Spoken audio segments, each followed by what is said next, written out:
یہ ان کی سپورٹ ہے، ان کا تعاون ہے۔ آج سندھ بھر میں انجمن کے کل 6 مقامات پر ایک سالہ رجوع القرآن کورس، 7 مقامات پر حفظ و نازع قرآن حکیم اور خواتین و حضرات اور بچوں کے لیے مختلف دینی شارٹ کورسز اور ورک شاپس کا اہتمام کیا جا رہا ہے۔ سال 2026 میں کل 34 مقامات پر دورہ ترجمہ قرآن، جبکہ مزید 11 مقامات پر خلاصہ مضامین قرآن کا انعقاد ہوا۔ 1971 میں ایک تنہا شخص کے عزم سے شروع ہونے والا یہ کاروان آج ہزاروں افراد پر مشتمل ہے۔ آج انجمن خدام القرآن سندھ کے تحت مختلف اداروں سے ایک سالہ رجوع القرآن کورس مکمل کرنے والے حضرات و خواتین کی تعداد 6000 سے زائد ہے، جبکہ تربیت گاہوں، ورک شاپس، شارٹ کورسز، خطبات جمعہ، on line LMS courses, the hope Islamic school کے طلبہ و طالبات، انجمن کی کتب، آڈیو ویڈیو لیکچرز اور مختلف سوشل میڈیا پلیٹ فارمز کے ذریعے اندرون و بیرون ملک سے جڑے افراد اور تنظیم اسلامی کے تحت صوبہ بھر میں قائم حلقہ جات قرآنی سے وابستہ حضرات و خواتین کی تعداد لاکھوں تک پھیل چکی ہے۔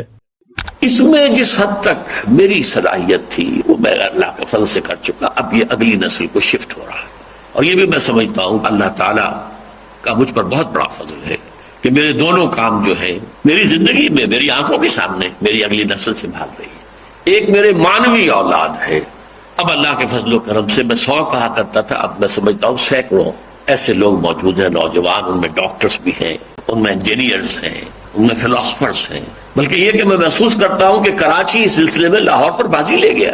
وہاں جو لوگ آئے ہیں وہ درس قرآن، تدریس قرآن، بیان القرآن اس میں لگے، اور وہاں کئی اکیڈمیز بن چکی ہیں۔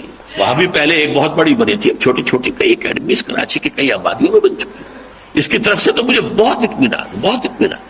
میں اکیلا ہی چلا تھا جانب منزل، مگر لوگ ساتھ آتے گئے اور کارواں بنتا گیا کہ مصداق۔ یہ باعث مسرت تو ہے لیکن منزل ابھی دور ہے۔ گزشتہ ربع صدی میں کفر و الحاد کی الغار نے حق و باطل کی سرحدیں دھندلا دی ہیں اور امت کے حوصلے پست ہوتے جا رہے ہیں۔ موجودہ نسل بدترین فتنوں سے دوچار ہے۔ روایتی اور ڈیجیٹل میڈیا اور یونیورسٹیز اور کالجز میں سکھایا اور پڑھایا جانے والا نصاب اور غیر نصابی سرگرمیاں جو غیر اسلامی بھی ہیں، ہماری موجودہ نوجوان نسل کے ایمان اور عمل کا وہ عظیم امتحان ہے جس سے شاید ان سے پہلے آنے والی نسلوں کا کبھی سامنا نہیں ہوا۔ ایسے میں ڈاکٹر اسرار احمد رحمۃ اللہ علیہ کی یہ دعوت رجوع القرآن طوفان نوح میں کشتی کی مانند ہے۔ اس کار عظیم میں جس طرح کفر و الحاد اپنے تمام وسائل و ذرائع کے ساتھ پرسر پیکار ہے، امت کے بھی باشعور اور فکر مند طبقے کو اپنی تمام صلاحیتوں اور ذرائع کے ساتھ اپنا اپنا کردار ادا کرنا ہوگا۔ یہ اپنی سی چالیں چل رہے ہیں، اللہ بھی اپنی چالیں چلے گا، اور اللہ سے بہتر چال کس کی ہوگی؟ دنیا کو ہے پھر مار کا روح و بدن پیش، تہذیب نے پھر اپنے درندوں کو ابھارا، اللہ کو پامر دیے مومن پہ بھروسہ، ابلیس کو یورپ کی مشینوں کا سہارا۔ اے اللہ، اس دعوت کو دوام عطا فرما، اس کاروان میں اخلاص و استقامت پیدا کر اور ہمیں اپنے کلام کے فہم اور اس کے تقاضوں پر عمل کرنے والوں میں شامل فرما۔ آمین یا رب العالمین۔